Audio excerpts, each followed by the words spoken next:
Épisode tout le monde, crime au 7e bonjour de la piste du bienvenue sur... C'est correct? Ouais, je l'ai juste dit à l'envers. My goodness. T'es tarte des fois. Oh là là là là. Ah, ben je me présente, je suis René, puis avec moi, la dame au rire ravissant, Mireille. Va me forcer de pas rire. C'était un des commentaires sur Facebook que tu avais un rire ravissant. Ah oui, hein? Oui. René, on a des shout-outs à faire aujourd'hui. Let's go. Vu que ton cas est apparemment vraiment long aujourd'hui. Oui, puis ce qui est drôle, c'est que tout le monde qui écoute, ils savent comment long il est, puis nous autres, on ne le sait pas encore. C'est vrai. Donc, oui. Oui, c'est vrai. Bonjour, amis du futur. OK. Donc, on va commencer par Jasmine Auclair. Jasmine, je voulais te remercier pour tes clarifications que tu nous as données au sujet du cas de... Je pense que c'était Don Clary, c'était ça? C'est au sujet de la santé mentale, oui. Oui, il y avait beaucoup au sujet... Oui, c'est ça. Donc, merci beaucoup pour toutes tes clarifications. Et puis aussi, on avait eu d'autres clarifications de ta part pour les récidivistes multiples, je crois. Oui, c'était ça. Donc, ben c'est ça, on te remercie. Et même si René n'a juste pas eu le temps de les résumer encore, peut-être qu'on va avoir le temps la prochaine fois. Oui, la prochaine fois. Mon excuse, c'est que mon cas est extrêmement complexe et long aujourd'hui. C'est à qui d'autre, donc, que je voulais dire? Merci à Stéphanie qui nous a envoyé un vraiment beau message aussi. Merci à Mélanie qui dit qu'elle venait de nous découvrir. Et puis, je te dis un beau hello. Et aussi, elle dit que René aussi, il a une belle voix. René, toi aussi, tu as une belle voix. Moi, je le savais. Oh, ouais, René. Tu peux pas donner de compliments à René, il les prend trop. C'est ça qui arrive. Moi, je les prends pas, puis lui, il les prend trop. Je les prends pour nous deux. C'est ça. Puis le dernier, je veux dire shout-out à Mimi Grano, qui attend toujours nos références de François Pérusse et qui attend également le moment Attache ta tuque. Je te promets qu'il va en avoir un aujourd'hui. Oui, t'avais oublié la dernière fois, hein? Je suis coupable. Mm-hmm. Donc, René...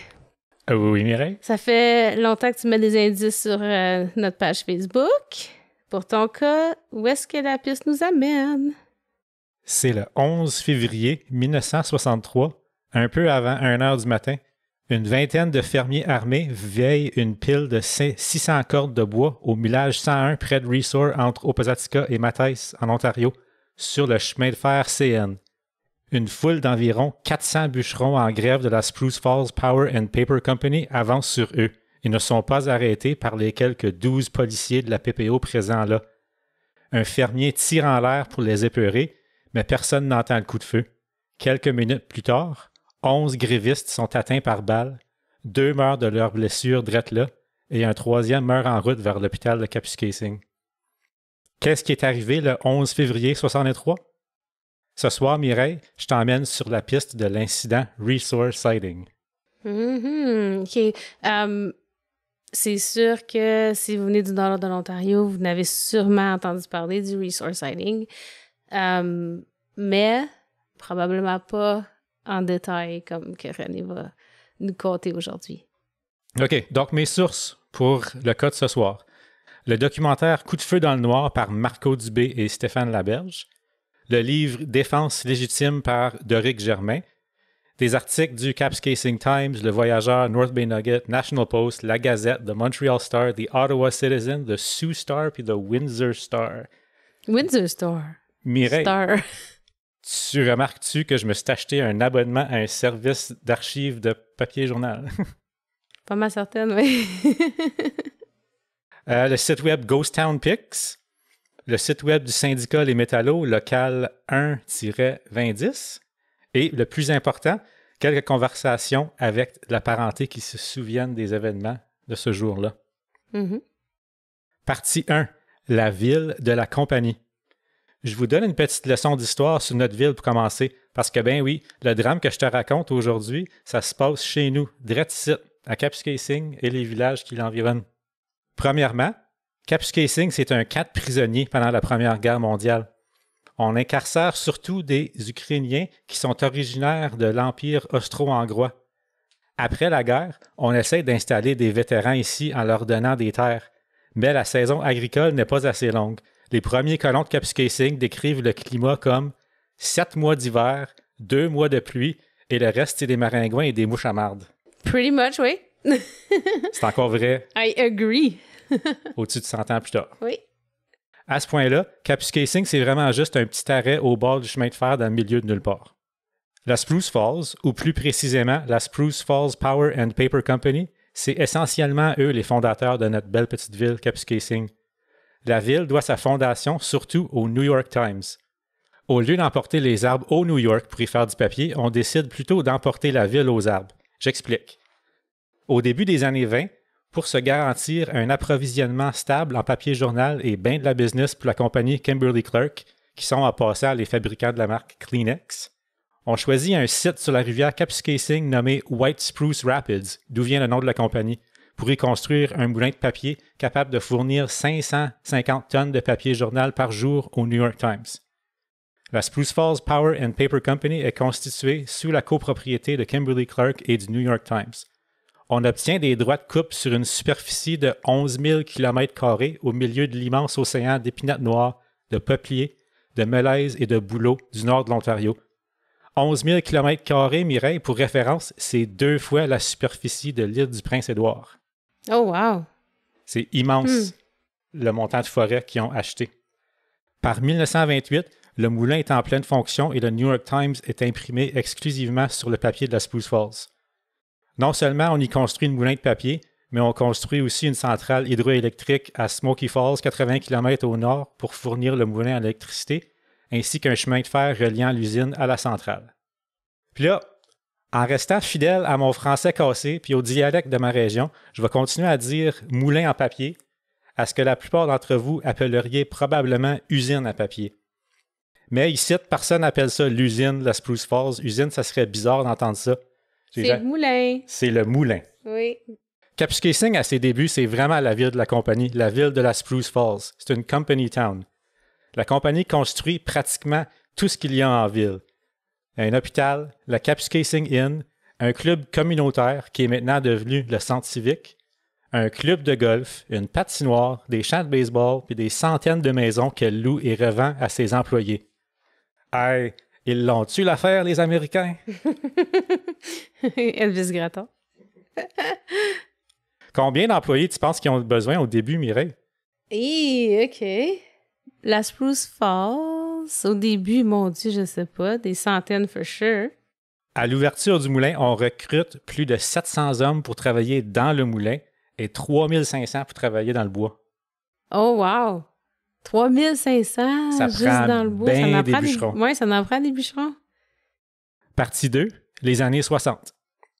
Je commence notre histoire une couple de mois avant la grève des bûcherons, donc en 1962. Pop quiz, Mireille, sais-tu c'est quoi le gros événement géopolitique de 1962? Géopolitique? Oui. Comme en Ontario ou Non, Canada? géopolitique, comme Canada. mondialement. Mondialement. Ça affecte tout le monde, ça, ici. Puis indice, on a déjà été là, mais puis toi. Rien que moi puis toi. Tout seul. Cuba? C'est la crise des missiles au Cuba. Oui, OK. Au début, j'étais comme Expo 67, ça n'a même pas rapport, puis c'est en 62. Ouais. On est direct dans le plus chaud de la guerre froide. Le résumé extrêmement condensé de la crise des missiles au Cuba, c'est ceci. En octobre 62, un avion d'espionnage américain U-2 va spotter des emplacements de missiles nucléaires soviétiques au Cuba, à moins de 150 km au sud de la Floride.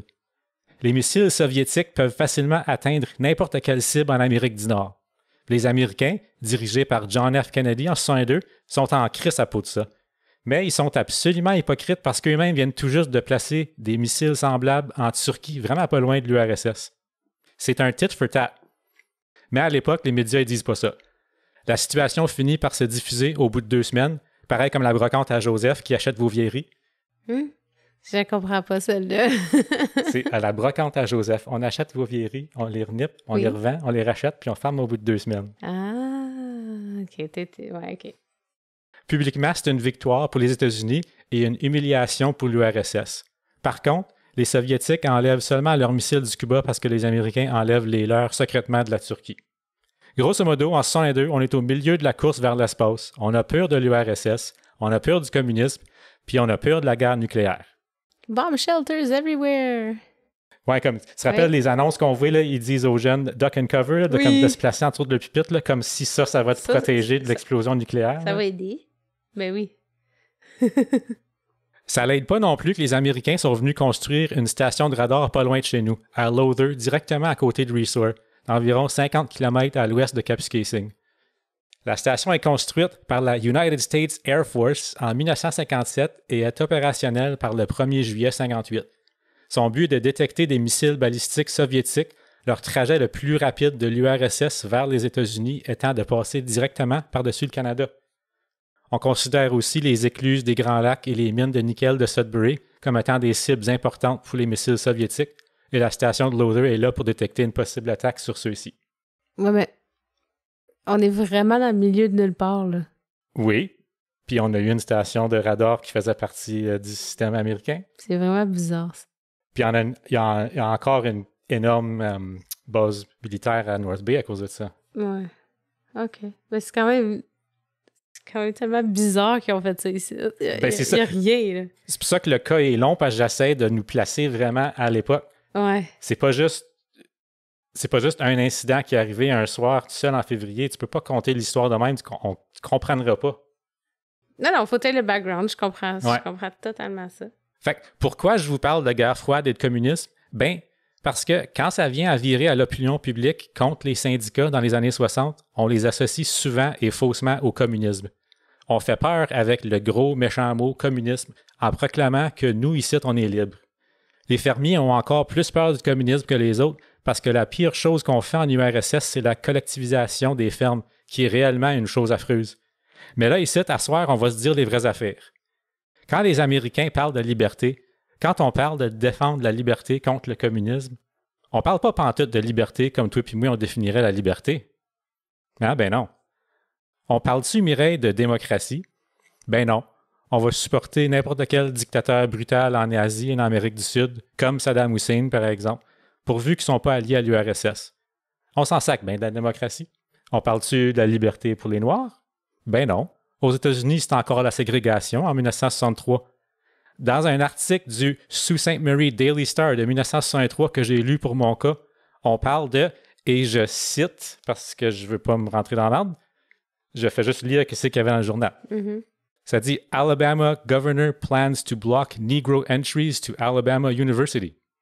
Oh, bravo! Ça fait juste 61 ans, ça, là. Wow! Horrible. On parle-tu de la liberté des femmes? Ah! Non. Ben non. En 1963, la liste des électeurs de l'Ontario indique que ma grand-mère s'appelle Madame Maurice Larocque. Ils font encore ça aujourd'hui! Puis mon autre grand-mère, c'est Madame Napoléon Richard. Mais c'est ça. Dans les yeux de la loi, elles n'ont pas de nom. Fait que, un gros fuck you collectif à tous les politiciens de bornés de l'époque. Mes grand-mères, il y avait des noms. Mm-hmm. Ils s'appelaient Eliane puis Cécile. Puis on parle-tu de la liberté pour les francophones en Ontario? Absolument pas. Non plus. On a le règlement 17 en Ontario à l'époque qui interdit l'instruction publique en français. Oui, vous m'avez bien compris, tout le monde, mes chers auditeurs québécois et français de l'autre bord de l'océan. En 1963, le financement public d'écoles francophones est illégal en Ontario. Puis on n'a pas eu nos écoles secondaires avant les années 70. C'est très vrai. Mm-hmm. On en reparle un peu plus tard de ça. Fait que tout ce speech-là, c'est la liberté pour te dire que les Français, on a de la difficulté en Ontario dans les années 60. Bref, là, quand on parle de liberté contre le communisme, on parle en fait de liberté du businessman capitalisme. Le communisme, c'est pas pantoute une forme de gouvernement, c'est une forme de marché. Mais on fait un esti de bon job à convaincre la population autrement. Je suis pas un communiste, j'essaie juste de dire que c'est très malhonnête la façon qu'on se sert de ça pour faire peur au monde. La liberté qu'on protège, c'est l'argent, ou l'argent américaine plus précisément, pour qu'elle soit libre de faire de telles choses comme s'acheter 11 000 km² de limites de bois dans le nord de l'Ontario, d'y construire une ville et d'y exploiter des milliers de francophones tout en le gardant le moins instruit possible en leur niant leur identité linguistique. C'est une forme de colonialisme ou d'impérialisme d'où découle la domination des employés francophones par des patrons américains anglophones. Oui. Ils étaient tous anglais, les gros boss. Oui, les gens d'ici avaient comme plus accès aux fonctions publiques, aux jobs de management, des choses de même. Puis les grands boss, après, comme les propriétaires, les investisseurs, c'est tous des Américains. Mais même les managers d'ici, la plupart étaient anglais. Oui. Les Français, c'était plus les bûcherons. Partie 3. Les Français dans le Nord, une majorité minoritaire. De bûcherons. Dans les années 20, on encourage fortement les Québécois à venir s'installer dans la région. On va les chercher surtout au lac Saint-Jean. J'ai lu qu'on leur donne 200$ pour s'en venir ici. 200$, c'est quand même pas mal dans les années 20, j'imagine. Ouais, comme j'ai pas été faire le calcul, qu'est-ce que ça peut t'acheter, 200$? Mais moi, plutôt, on est ici pour faire le français, ça veut dire qu'il y a du monde qui ont pris le 200$ puis sont en venus. Hein? Il y en a plusieurs. Tu sais, ça fait quasiment 100 ans de ça. Puis quand j'étais aux études à Ottawa, dans le début des années 2000, on me disait souvent « Toi, ton accent sonne comme tu viens du lac Saint-Jean. » Oui. Mais c'est mes arrière-grands-parents qui viennent du lac Saint-Jean. Oui, pour toi, oui. Moi, c'est... Toi, t'es plus fraîche. Moi, je suis plus fraîche. Ma mère, elle vient du lac Saint-Jean. Les Québécois qui colonisent la région s'installent majoritairement dans les petits villages autour de Kapuskasing, comme à Fauquier, Moonbeam, Valrita, Harty et Opazatska. Plusieurs anglophones s'installent aussi dans la région en recherche d'emploi dans le moulin. Les francophones sont très discriminés pour ces emplois et rapidement, on assiste à une séparation de classes sociales. La structure est à peu près comme suit, puis on l'a déjà dit une couple de fois. Là. Les Américains sont sur le top et sont propriétaires du moulin. Les anglophones occupent la plupart des fonctions publiques et sont majoritaires dans le moulin. Et en bas de tout ça, on a les bûcherons francophones. La compagnie donne même son approbation pour les candidats à la mairie de Kapuskasing. Tu pouvais pas te présenter pour te faire élire comme maire si tu n'avais pas, genre, comme passé en meeting avec les boss du moulin, tu sais. Ah oui! J'ai lu ça à plusieurs places. Les autres qui étaient les kings de... Oui, bien, ils ont tout bâti, Ouais. right? Surtout comme au début, là, tu sais, des années 20, des années 30. Ça leur appartient tout. La ville les appartenait au complet. Puis même les postes élus. Dans le temps que ça s'appelait McPherson, hein? Ça, c'était avant le moulin. Ah, c'était avant le moulin? Oui, ils l'ont changé assez rapidement quand que le CN est passé ici. Parce que la raison qu'ils l'ont changé, c'est qu'il y avait un autre stop sur le CN dans une des provinces de l'Ouest qui s'appelait McPherson aussi. Donc, on a changé le nom ici. Assez de bonheur dans l'histoire. Je me demande d'où ils ont pris Kapuskasing, par exemple. So, Kapuskasing, c'est un nom cri qui décrit la rivière. Et ça signifie une courbe dans la rivière. Oui, je comprends. C'est juste que ça me surprend qu'ils ont pris un nom cri. Oui, bien, il y a plusieurs places alentour qui ont des noms. Oui, je sais. Mais vu que ça a été bâti... Oui. C'est surprenant qu'ils ne l'ont pas nommé comme Sensenbrenner, comme qu'ils ont nommé l'hôpital. C'est ça. Parce que lui, c'était un des grands boss du moulin dans le temps. Exactement. Oui, c'est la chose pensée. Il y a aussi une histoire qui circule qu'un certain francophone essaye d'entrer au club de golf, mais il est refusé. Plus tard, il se réessaye avec un nom anglais cette fois-là, puis on le laisse rentrer. Oh, wow! Vraiment, hein? J'ai lu ça dans un journal. Aïe, aïe! Dans l'Ontario de 1963, comme j'ai dit tantôt, on n'a pas droit à l'éducation en français. Ça crée une division qui remplit l'hiérarchie sociale. Les francophones doivent payer les mêmes impôts que tout le monde et sont vastement majoritaires dans la région, genre comme 75% de la population, mais n'ont pas droit à l'éducation en français. C'est l'Église catholique surtout qui fournit l'éducation élémentaire aux jeunes de la région dans des écoles de rang. L'Église n'est pas trop folle d'envoyer ses croyants dans des écoles publiques secondaires anglophones non plus. Certains sont menacés d'excommunication. Et donc, vous avez deviné, ça crée une génération de gens qui n'ont pas trop d'éducation, malheureusement.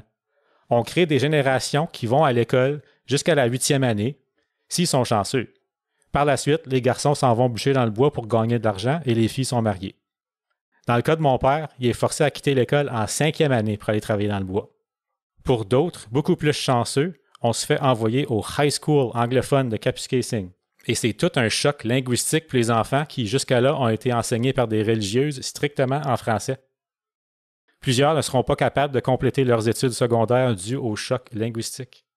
Il existe des écoles secondaires francophones non subventionnées, comme l'Académie Diouville à Kapuskasing. Mais c'est pas tout le monde qui sont capables d'y aller. Comme j'ai dit, c'est non subventionné. Il faut payer pour aller à l'Académie Dewville. Puis pas de transport fourni pour les francophones dans les villages alentours non plus. Ah, hein? Ils prenaient pas l'autobus pour se rendre? Si tu veux aller au high school, c'est une école publique. Ouais. L'autobus est payé. Mais l'Académie Dewville, c'est une école privée. Mon père m'a jamais dit ça. Qu'il prenait pas l'autobus, puis qu'il fallait qu'il paye. Il y a peut-être un autobus, mais comme c'est pas une école gratis, il faut que tu payes. Partout que j'ai lu à propos de l'Académie Dewville disent que c'est une école privée, puis tu dois payer pour y aller. Oui, probablement qu'ils ne savaient même pas. Ben, c'est tes grands-parents qui doivent avoir payé. Oui, c'est ça, je me dis. C'est comme ton père, c'est un des chanceux d'avoir pu Oui. aller s'éduquer en français avant que la Cité des Jeunes ouvre. Oui. Mes parents sont un peu plus vieux. Ben, mon père n'était même pas à Kapuskasing, t'es à ma thèse. Oui, c'est ça. Ouais. Mais ma mère, c'était le high school. Ça n'existait pas, Cité des Jeunes.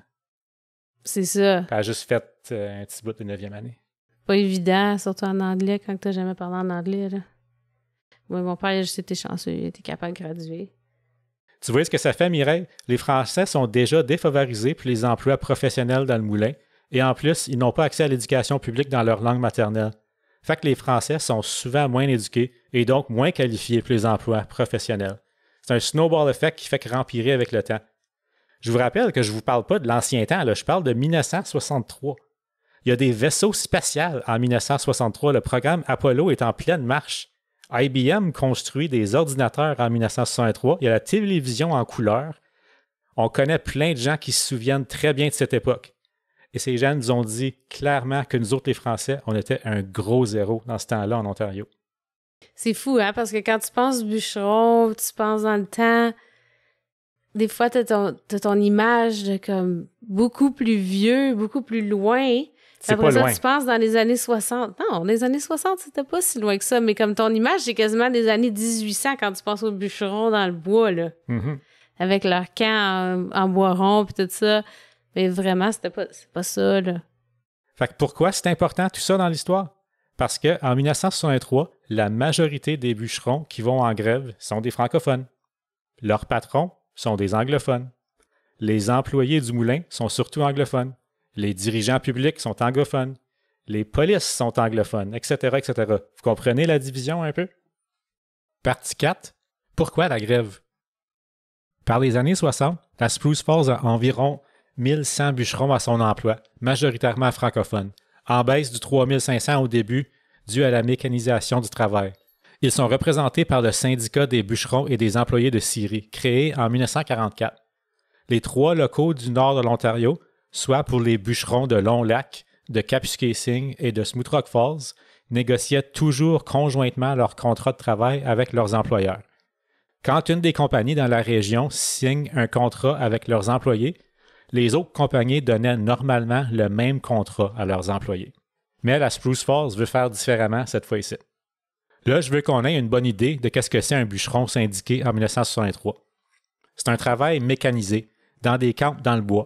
C'est pas pantoute des hommes habillés en carotté qui scient des arbres au boxa. On utilise de la machinerie lourde, des pelles à courbe, des skideuses. Je le répète, 1963, c'est pas l'ancien temps. J'aime comment tu dis ça. Soin les 3. 1963. 63. Ouais. La première compagnie a signé un nouveau contrat avec leurs employés pour l'année 63 est la Abitibi Price Power and Paper avec ses 4 moulins à Lakehead Woodlands, Smooth Rock Falls, Iroquois Falls et Sault-Sainte-Marie. La nouvelle entente collective comporte une réduction des heures de travail de 44 à 40 heures par semaine, une augmentation de salaire de 10 % et plusieurs autres avantages. L'entente est signée en décembre 1962.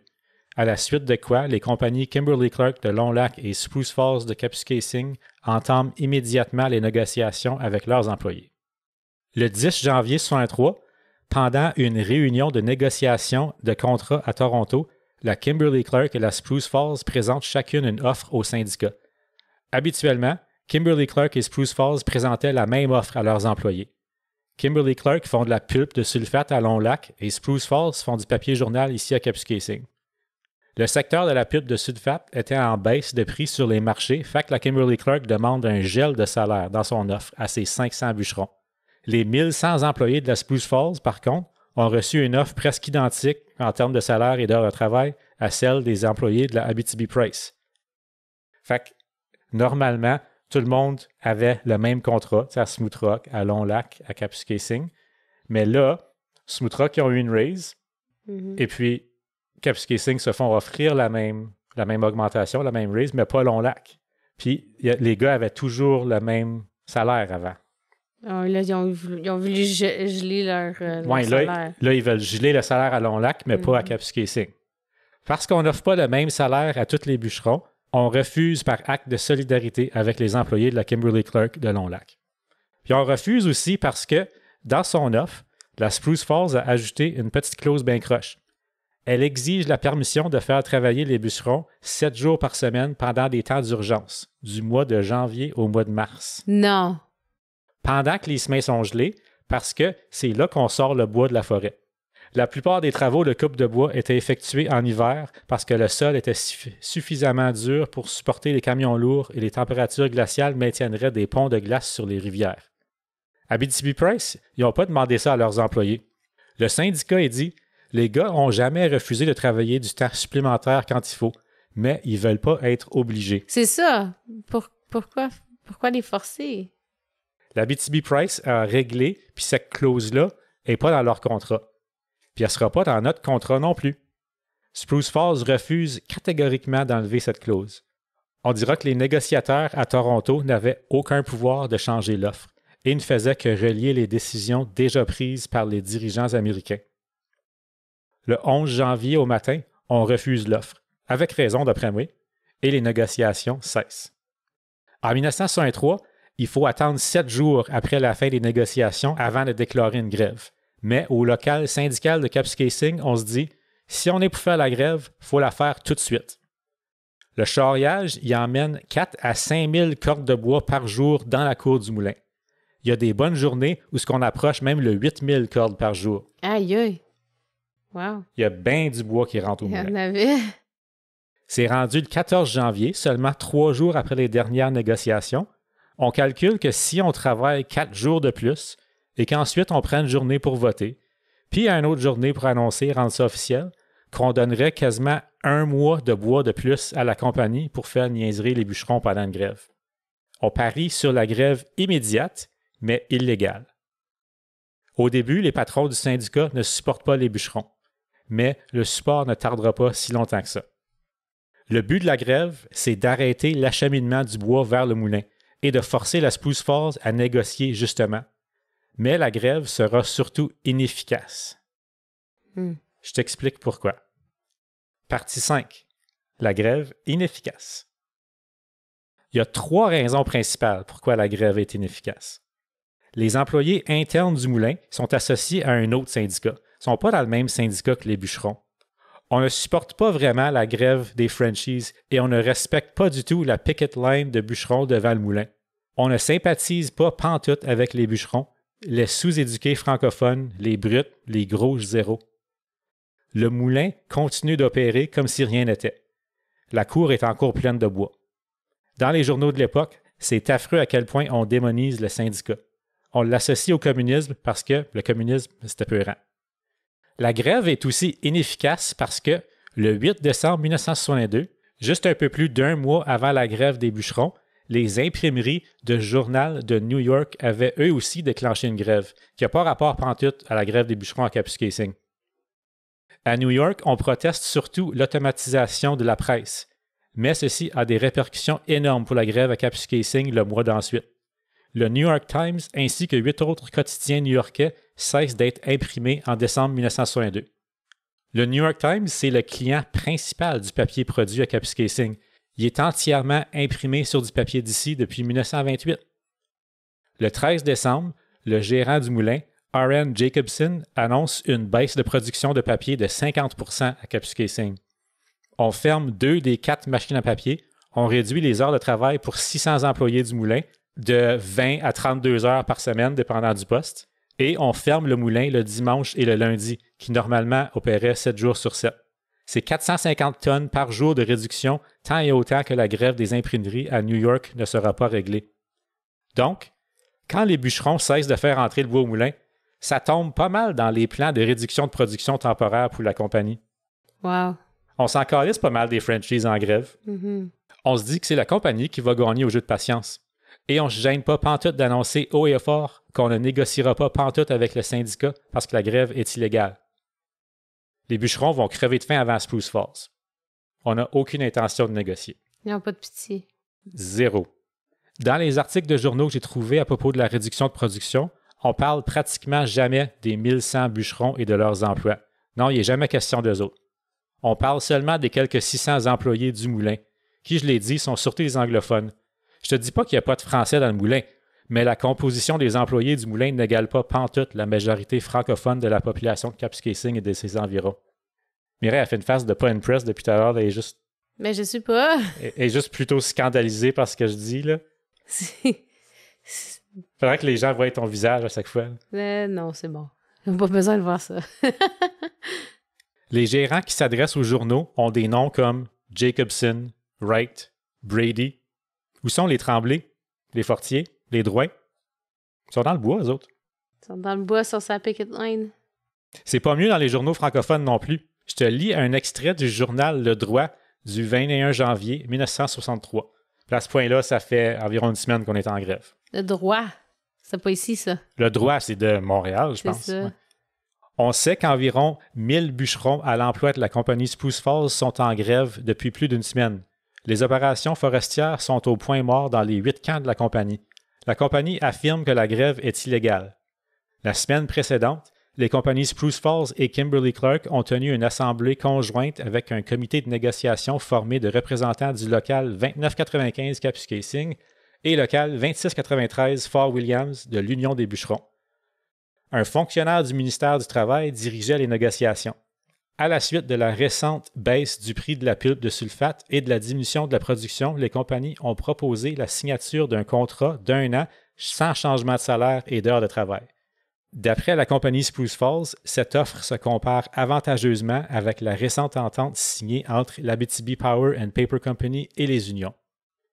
M.C.C. Wright, préposé aux relations extérieures de la compagnie, a dit qu'il n'y aura aucune rencontre avec l'union tant que la grève durera. Illégale, selon la compagnie. Ouais, ils sont pas trop pour les bûcherons, eux autres non plus. Donc, on vient dire carrément des mensonges. Votre contrat, il est vraiment moins bon, mais alors, on va dire aux journaux qu'on leur offre quelque chose d'avantageux. Puis finalement, on ne veut pas négocier avec eux autres pantoute non plus. Là. Puis plus loin dans l'article, plusieurs rumeurs circulent à Kapuskasing et dans la région. La majorité des grévistes, paraît-il, ne favoriseraient pas la grève. Jusqu'à date, il n'y a eu aucune escarmouche et tout s'est passé dans l'ordre. Il se peut, suivant la compagnie, que cette grève soit de longue durée. Mais je suis stuck sur le escarmouche. Pareil mot. Ouais, mais dans excuse, je comprends. Dans cette partie-là, tu sais, ils ont dit au journal, la grève, elle va être longue. Mm-hmm. Tu sais, que cette grève soit de longue durée. Comme, ils se gênent pas de dire, là, nous autres, on va attendre aussi longtemps qu'il faut. Oui, ça leur dérange pas d'attendre. Fait que dans les journaux, on se gêne pas de dire qu'on veut pas négocier pantoute. On cache la cause principale du contrat qui forcerait les bûcherons à travailler 7 jours par semaine quand la compagnie déclare un temps d'urgence. On va même jusqu'à dire aux journaux que l'offre qu'on te donne, c'est avantageux. Tu sais, on veut les faire travailler 7 jours sur 7 pendant l'hiver, mais on comprend pas pantoute pourquoi ils refusent notre contrat. Come on, Frenchies, know your damn place. Aïe, aïe. On va geler vos salaires, mais il faut vous travailler plus. C'est clair que la Spruce Falls n'a aucune intention de plier. Mais, en plus de tout ça, il y a une autre raison auquel, pour Delacroix, la grève est inefficace. Auquel, pour Delacroix? Partie 6, les permis de colons. En 1940, pour encourager l'agriculture et le défrichage, on passe le Crown and Timber Act. Ceci permet à chaque cultivateur ontarien marié de couper 75 cordes de bois par année sur les terres publiques. Marié. Et 35 cordes pour les célibataires. Ah! OK. Ouais, marie-toi, c'est payant. Ouais. Aïe, aïe. En moyenne, le cultivateur paye 3,40 $ la corde au gouvernement et ensuite, il peut la revendre à son profit. En 1954, on révise les quantités à la hausse. 100 cordes pour les mariés et 50 pour les célibataires. C'est ridicule. Ben, on veut des bébés, Ah oui, ah oui, ah oui. Right? Puis après, on encourage le monde à bûcher avec ça ici. Puis ça fait qu'on veut des bébés, puis on veut défricher. Le ministère des Terres et Forêts réserve aux colons une bande de forêt le long de la route 11, près des terres cultivées des colons. Les chantiers du 11 000 km² de la Spruce Falls sont plus éloignés au nord et au sud de la route 11. Ces droits de coupe-là, on appelle ça un permis de colon. Là, je vous entends toutes demander la même question. Qu'est-ce que c'est ça, une corde de bois? Ben non, il y a plein de monde qui sait c'est quoi une corde de bois. Non. Mireille, je sais que tu as entendu ce terme-là 1000 fois dans ta vie, mais sais-tu c'est quoi exactement? Ben, t'as peur, là. Non, hein? Ben, c'est une corde de bois, c'est quand que... Si tu le répètes, ça compte pas. Là. Mais non, mais René, combien de fois qu'on a demandé à mon dad si on pouvait avoir une corde de bois ici pour le feu, pour faire nos feux de camp? Fait que, Mireille, une corde de bois, c'est une unité de mesure d'un volume de bois bûché et cordé, mesurant 4 pieds par 4 pieds par 8 pieds. Ah, il y a actually une mesure. C'est une mesure officielle. Ah, c'est pas juste comme On des voit tous... billots dans une boîte de troc. Non, c'est 4 pieds par 4 pieds par 8 pieds. Ah, excusez. On va tous se coucher moins niaiseux à soir. Ben oui. Pour les fermiers, on réserve le bûchage pour l'hiver quand le sol est gelé dur, comme les bûcherons syndiqués. C'est plus facile à sortir le bois de la forêt. L'été, on cultive le petit peu qu'on peut, puis l'hiver, on bûche. Au début, les fermiers coupent leurs limites de bois, surtout par eux-mêmes, en isolation, près de leur ferme. Mais à la longue, le métier se modernise. On échange les boxers pour des chainsaws. On échange les chevaux pour des tracteurs. Ça devient carrément impossible de bûcher individuellement, de façon artisanale et de pouvoir faire un profit. Par les années 50, les fermiers se regroupent et forment des coopératives pour exploiter en commun leurs limites de cordes de bois annuelles. On construit des camps, on entretient des chemins, puis on achète l'équipement lourd au bénéfice de tous. La coopérative permet la spécialisation du travail. Certains abattent les arbres, d'autres les charrient, d'autres prennent soin des camps et font la cuisine. Bref, les fermiers travaillent collectivement pour eux-mêmes, un genre de communisme, si je peux me permettre l'ironie. Mais seulement un fermier détenteur d'un permis de colon peut travailler pour une coopérative. En principe, chaque fermier a droit à 100 cordes de bois maximum s'il est marié, mais en réalité, on contourne ceci en enregistrant plusieurs terres sous différents noms, comme ceux de la mère ou même les fils aînés. Smart. Mais oui. La plus grosse coopérative de bûcherons dans la région de Kapuskasing en 1963, c'est le chantier coopératif Valrita, avec 98 détenteurs de permis de colon. Un fermier peut gagner environ 1200 pièces dans son hiver en bûchant ses 100 cordes de bois avec la coopérative. Pourquoi c'est important tout ça? Bien, au début des années 60, la Spruce Falls a un besoin annuel de 450 000 cordes de bois pour la production de papier journal. Les bûcherons syndiqués de la Spruce Falls en fournissent approximativement 350 000, d'après ce que j'ai trouvé. Le reste, fait qu'environ 100 000 cordes annuellement, est acheté aux coopératives de fermiers. I see where you're going. Fac, même avec la grève des bûcherons, 25 % de la demande de bois annuelle continue d'entrer dans la cour du moulin. Mm-hmm. Le syndicat communique avec les coopératives de fermiers de bûcherons dans la région. On essaie de les convaincre de cesser de vendre du bois à la Spruce Falls. Certains sont d'accord, d'autres disent qu'ils vont continuer de bûcher et de corder le bois, mais ne le transporteront pas au moulin. Et d'autres refusent carrément. On tente de convaincre les fermiers que la grève est bonne pour eux. Puis, c'est un peu vrai d'une façon. La Spruce Falls paye approximativement 22 piastres pour une corde de bois des fermiers, mais ça lui en coûte 30 pour la couper avec ses bûcherons syndiqués. Ah, OK, ouais. So, ils font des profits d'une manière, là. Ben, sur le dos des fermiers. C'est ça. C'est ça. On dit aux fermiers qu'une bonne hausse des salaires dans le bois entraînerait nécessairement une hausse du prix du bois. Le syndicat offre de prendre soin d'eux pendant la grève. On dit qu'on va les nourrir et s'assurer qu'ils ne manquent de rien. Wow. Mais l'offre tombe sur des oreilles sourdes. Les colons, les fermiers, ils ont une certaine fierté de travailler et plusieurs d'entre eux ne veulent pas arrêter. Ce que je peux comprendre aussi. Ouais, shake ma tête, oui. Mais c'est croche.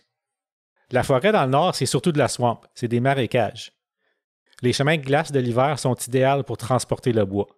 Mais si le bois n'est pas sorti avant le dégel, il va rester là jusqu'à l'hiver prochain. Arrive février, puis la grève n'est toujours pas réglée, Parce que la Spruce Falls, elle ne veut pas négocier avec personne. Alors, quand est-ce que ça avait commencé? Ça a commencé le 14 janvier.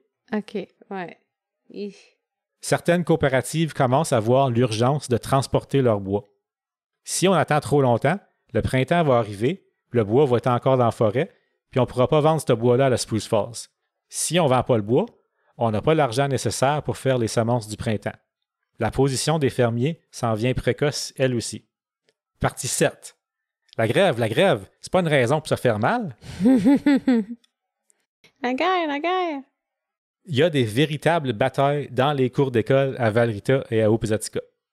La colère des pères en grève à la maison se faufile jusqu'aux cours d'école par les fils. On dit qu'un curé blâme et critique sévèrement les grévistes dans ses sermons parce que, le syndicat, c'est du communisme, puis le communisme, c'est le diable. Wow! Oh, wow! Des voisins arrêtent de se parler et de se saluer dans la rue. On ne sait même plus si on a affaire à un ami ou à un adversaire. On annule les matchs de hockey du dimanche après-midi, à Opusatska, je crois, depuis qu'un camionneur indépendant a essayé de régler son cas à coups de bâton sur la glace, avec un gréviste qu'il soupçonnait d'avoir dégonflé les pneus de son camion. Il l'a frappé sur la glace? Il a essayé. Je sais pas s'il... ça a viré en bataille, ça a de l'air. Soit il l'a probablement atteint. Wow. J'ai dit beaucoup wow, hein? C'est comme... J'en reviens pas. J'ai entendu ça souvent, moi, à des histoires quand j'étais plus jeune, c'est comme des mononcles, des matantes qui parlent qu'il y a eu des batailles dans ce temps-là, à cause de la grève. Ça, c'est parce que les grévistes, en voyant que leur grève est surtout inefficace, réalisent que la seule façon que la Spruce Falls va plier et négocier avec eux, c'est si le bois cesse d'entrer au moulin complètement. Fait que les grévistes se mettent à dépiler le bois cordé par les coops. Les grévistes se mettent aussi à patrouiller les chemins dans le bois, en arrêtant des camionneurs indépendants qui transportent du bois pour les coops. On les force à sortir du camion pendant qu'on jette le bois dans le fossé. Oh non! Ou pire, qu'on sabotage le camion. Ouch, OK. Là, je dis pas que c'est correct de faire ça. Non. Mais j'ai aussi jamais entendu dire, ni lu en nulle part, qu'on aurait fait mal à quelqu'un pendant ça. Il y a bien des rumeurs à ce sujet-là, par contre, mais du mieux que je sache, c'est juste des rumeurs. Puis je peux comprendre que si tu te fais prendre ton truck puis dépile ton bois, tu vas probablement exagérer l'histoire. Puis si toi, tu l'exagères pas, la prochaine personne qui la compte va l'exagérer. Puis... C'est quand même chien. C'est très chien. C'est quand même chien. Mais en même temps, eux autres veulent juste retourner travailler. Ouais. Donc, je peux voir les deux côtés. Ouais, comme ici, les grévistes, ils jouent ce croche. Ouais. Le 4 février 1963, un groupe d'environ 40 grévistes arrête un camionneur indépendant sur le chemin du lac Rémy. Son camion chargé plein de bois est conduit dans le fossé sur le bord du chemin. Une patrouille de la PPO arrive sur les lieux presque immédiatement et les grévistes se sauvent. Le conducteur du camion refuse de porter plainte ou d'identifier ceux qui ont sacré son camion dans le fossé. Ben oui, j'aurais pas voulu les identifier moi non plus. Mm-hmm. Tu sais jamais. C'est une histoire qui n'a pas comme... Il n'y a pas de good guys puis de bad guys. Ben non. C'est beaucoup, beaucoup, beaucoup plus nuancé que ça. Là. Oh oui, c'est ça. La PPO décide d'envoyer 10 à 20 policiers, dépendant de la source, en renfort à Kapuskasing pour s'assurer l'ordre. On voit que ça commence à chauffer les affaires, puis les gens en charge le savent très bien. Le 23 janvier 1963, le maire de Kapuskasing, Norman Grant, a dit au journal Globe and Mail « These settlers are getting so desperate they are going to go into the bush with guns and shoot anyone who tries to interfere with their cutting. » Oh, vraiment, hein? Traduction, ces fermiers s'en viennent tellement désespérés qu'ils vont aller dans le bois avec des fusils et vont tirer sur n'importe qui interfère avec leur bûchage. À ce point-ci, c'est facile de dire que les bûcherons sont à blâmer parce qu'ils sabotent le bûchage des coops de fermiers. Ou ben non, que les coopératives sont à blâmer parce qu'ils ne respectent pas la grève des bûcherons. Mais dans cette histoire-là, c'est la Spruce Falls, les bandits. C'est ça. C'est eux autres qui méritent 100% du blâme d'après moi. C'est les dirigeants de la compagnie qui rient dans leurs offices pendant que deux groupes de francophones se chicanent. Pourquoi qu'on s'en calisserait si les Français se chicanent entre eux autres? Pour nous autres, la compagnie, les affaires vont bien. On l'a tué l'affaire, les Américains, nous autres. Hein? Quand les bûcherons vont crever de faim, ils vont venir à la table de négociation, puis ils vont accepter notre contrat. À être forcés de travailler 7 jours sur 7. Puis tu sais, ils disent, en cas d'urgence, c'est quoi leur cas d'urgence? Tu sais que ça va être comme juste de sortir le bois en janvier tout de suite, quand c'est gelé. Oui, ils disent que la période d'urgence, c'est janvier, février, mars, quand que c'est gelé, quand c'est le temps de sortir le bois, pour être capable de en sortir le plus possible, right? Fait qu'on veut avoir le droit de vous faire travailler plus pendant ce temps-là. C'est ça, mais c'est pas une urgence. C'est une urgence financière pour eux autres. Exactement. Ouais. C'est le tchitching. Comme dans le sens qu'il y a une opportunité ici, il faudrait qu'on travaille plus pendant ce temps-là. C'est ça. Partie 8, Resource Sighting. C'est impressionnant, hein? Pour nous autres, ça fait 57 minutes qu'on enregistre, puis c'est la première fois que je dis Resource Sighting. C'était à peu près le temps. Le 7 février 1903, la coop de Valrita commence à trouver que ça urge pas mal de sortir le bois de la forêt avant le printemps. Ils ont 10 000 cordes de bois à sortir. Ça va leur prendre entre 40 et 50 jours. C'est le 7 février, fait que ça presse. On décide de louer un terrain à Resource Siding pour empirer le bois près du chemin de fer pour qu'il soit ensuite ramassé par train et transporté au moulin de papier de Kapuskasing. Qu'est-ce que c'est ça, Resource Siding? Le sais-tu, Mireille? OK. Ben, je veux pas... Fais juste dire non. Non, attends un petit peu. Attends un petit peu, j'essaie de penser. Ah, c'est quoi le mot que je cherche? C'est bizarre qu'on peut entendre des termes tellement souvent dans notre vie, mais comme avoir... Parce que moi non plus, vraiment, avant d'étudier le cas, là, j'aurais pas pu te dire exactement c'est quoi Resource Sighting. Ben, je pensais que c'était juste comme un endroit, mais je sais que c'est pas une ville. C'est un endroit sur le bord du highway. OK, t'es proche. Resor, c'est le nom d'une petite communauté maintenant complètement désertée entre Opposatica et Mathès. Ça l'était? Oui. Ah. À une 50aine de kilomètres à l'ouest d'ici. Dans les années 40, supposé qu'il y avait une centaine de personnes qui vivaient là. Il y avait une école, un bureau de poste, tout le kit. Là, c'était comme le Crow Creek, tu disais, là. Ça aussi, c'est entre Opposatica et Mathès. C'est à même Crow place, Creek. pas mal, hein? Par 1963, ça commence à être pas mal délaissé déjà. Les gens préférant la ville et le travail à salaire au lieu de l'agriculture. C'est ici, dans le coin de Resor, que la coop de Valrita fait son bûchage pendant l'hiver 1963. Puis siding, c'est bien simple. C'est un deuxième chemin de fer à côté du chemin de fer principal. Un genre de stationnement de train, si tu veux.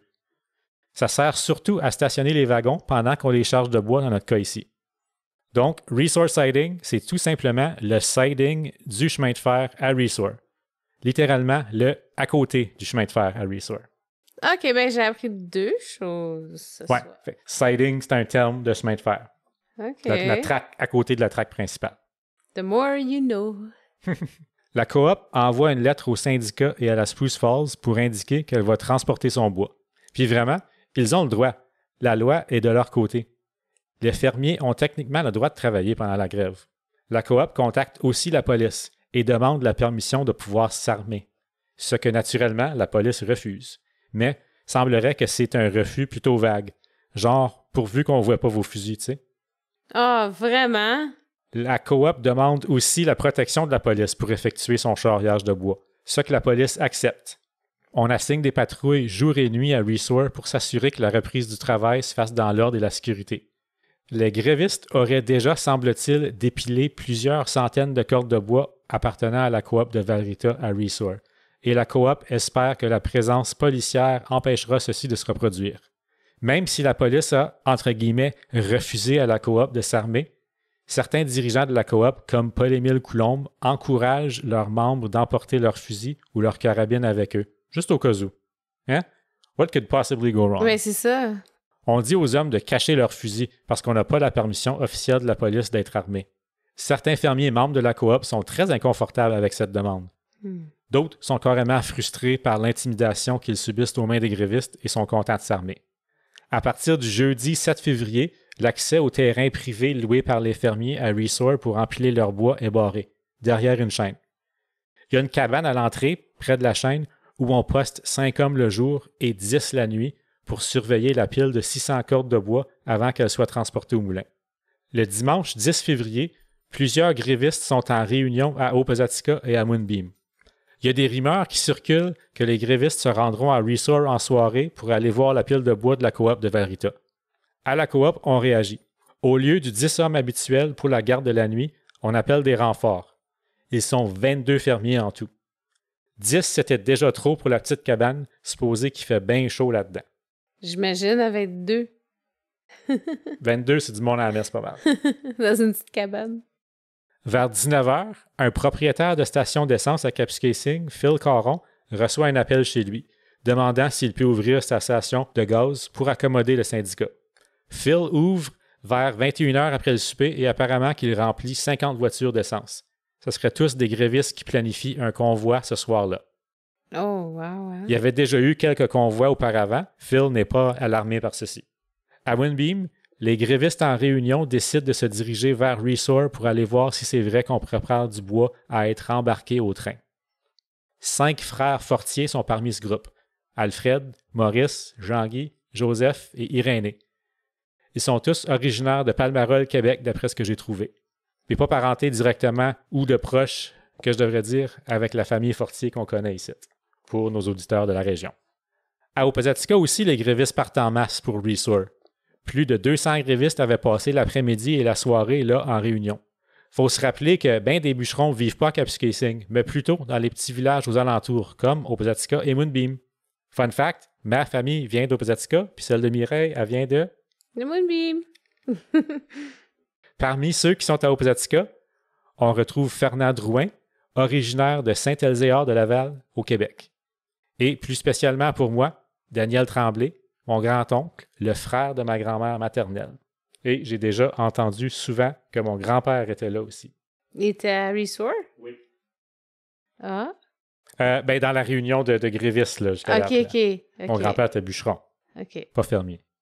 Certains grévistes sont contents d'aller dépiler le bois. D'autres n'aiment pas trop ça. Mais on a peur de ne pas recevoir notre chèque de grève, qui est 10 ou 15 piastres par semaine, dépendant des sources, si on ne suit pas. C'est ça, je me demandais comment que... S'ils recevaient un chèque de grève ou quoi. Des places qui disent 10 piastres, d'autres places disent 15 piastres. Puis, je m'excuse, j'ai pas vérifié c'était quoi leur salaire s'ils auraient travaillé, comme comment que ce 10 ou 15 piastres-là compare avec leur salaire habituel. Ah, OK. Un peu avant minuit, 2 voitures de police se joignent aux policiers déjà en garde avec les fermiers à Resource Siding. Ils emportent des mauvaises nouvelles. Les grévistes sont en train de former un convoi sur la route 11 en direction ouest. Il est très possible qu'ils se dirigent vers ici, vers Resort. We're 12 officers here. We'll do our best to stop them. Aucun des policiers n'est francophone. Les policiers demandent aux fermiers « You have no weapons in here, do you? » en référant à la cabane qui héberge les 22 hommes. On répond que non, ce qui est techniquement vrai parce qu'on a caché les fusils dans les chars, dans les voitures. OK, ils n'en ont pas dans la cabane. Après quelques minutes, la cabane se vide. Les policiers placent leur voiture devant l'entrée du terrain et allument les lumières sur leur voiture. Ils forment un cordon juste devant la chaîne qui restricte symboliquement l'accès au terrain loué pour empiler le bois. Les fermiers, eux, se dirigent vers leur voiture à environ 150 pieds du cordon policier. Et, ceux qui en avaient emporté, sortent leurs fusils et les chargent. Mais les polices, ils ne voient pas? Ils ne voient pas faire ça? Ils sont droits là? Très bonne question, Mireille. Oui. Faut aussi... Ben, OK, je vais jouer à l'avocat du diable. Il est passé minuit. Ouais, C'est au mois de février, il fait noir. Oui. Mais tu viens de dire qu'ils avaient allumé leur lumière. Ben, je sais pas comment que ça l'éclaire des lumières de chars de police en 1963, là, mais... Ah, ouais. OK, peut-être en 1963, c'est différent, mais j'étais pour dire sur le bord du highway, même quand il fait vraiment noir, on les voit de loin, là. Ouais, comme peut-être les lumières principales des voitures de police pointent pas nécessairement vers les fermiers non plus, là. Non, OK. Je vais arrêter... Je vais arrêter de critiquer. T'as raison de les critiquer. C'est ce que je fais de mieux. Oui. Il y en a une couple qui viennent de North Bay, je suis certain. Oh. Les voitures du convoi arrivent à Resort et se stationnent une à une un peu partout sur le bord du chemin. Dans les rapports de police, on dira qu'il y avait environ 150 voitures en tout. Les grévistes débarquent de leur voiture à mesure qu'ils arrivent et s'amassent avant de se diriger vers la pile de bois, vers le cordon policier. Les fermiers, eux, sont effrayés. Ils sont 22, avec 12 polices. Les grévistes sont au-dessus de 400. Même, il y en a qui disent 500 dans certaines sources. Aïe! OK, Il y a bien du monde qui ont été là. Ouf! Puis je pense que je l'ai dit tout à l'heure, là, mais ça, comme c'était un dimanche soir, là, un peu passé minuit. On est rendu lundi matin. C'est weird, ça aussi. Hein? Ah. Les quelques fermiers qui n'ont pas de fusil cherchent n'importe quoi pour se défendre. Une pelle, un bâton, une hache, un crochet à bois. L'un d'eux s'exclame « Faut pas reculer, faut pas se laisser faire. On est dans notre droit. C'est pas de notre faute si on est rendu là. On n'a pas cherché à chicane. Tirons s'il le faut. » Ah ben oui, toi. Puis un autre dit « Non, personne tire. Personne tire avant qu'il soit arrivé. Puis même là, tire juste en l'air. On veut pas de mort sur la conscience. » Lui, il fait plus de sens un peu. Je vous rappelle que les grévistes, autant intimidants qu'ils ont été, ils n'ont jamais fait mal à personne du mieux que je sache. Même s'il était comme 400, 500. D'après tout le monde, puis toutes les autres fois qui ont fait ça en soirée, ils allaient dépiler la corde de bois. La pile de bois. Ça peut être extrêmement frustrant pour les gens qui ont travaillé longtemps à accorder ça pour qu'il soit ramassé puis mis sur le train. Comme jusqu'à quel point que tu utilises la force. Là. C'est ça la morale d'histoire un peu. Oui, je sais. Un policier revient vers les fermiers et leur dit de se diriger à l'intérieur de la cabane. « Get inside, don't resist, we'll stop them. » Mais la masse d'hommes qui se dirigent vers eux est très bruyante. Ça parle fort 400 hommes et ça fait terriblement peur aux fermiers qui croient que leur vie est en danger. En réalité, comme que je viens de dire, on veut s'en prendre à la pile de bois, comme d'habitude, la dépiler, la jeter par terre pour qu'elle ne puisse pas être transportée au moulin de Kapuskasing.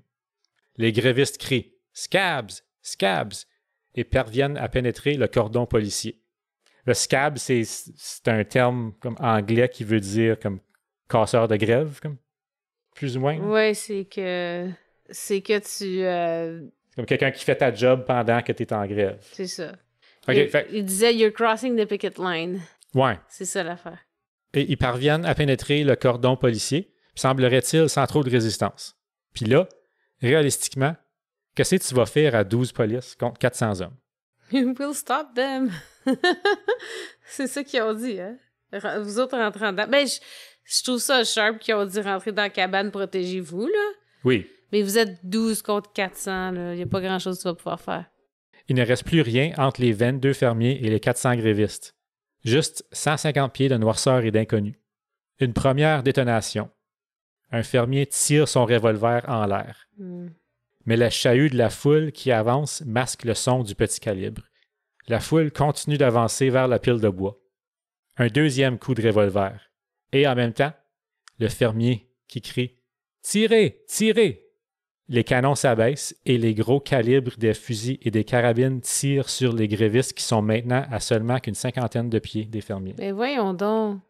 Au début, je croyais que c'était des blanks, dit Alfred Fortier. Mais après, j'ai vu mon frère Joseph tomber.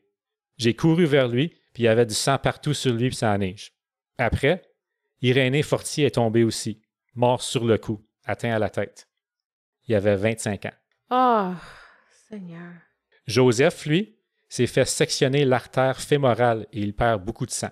Un policier lui fait un tourniquet et on le transporte immédiatement à l'hôpital de Kapuskasing. Mais pendant le trajet de 50 km, le tourniquet se défait et Joseph meurt au bout de son sang. Non! Il avait 35 ans et 2 enfants. Oh! Fernand Drouin, lui, il est atteint par 6 balles au niveau de la poitrine et décède sur les lieux. 6 balles? Il avait 29 ans.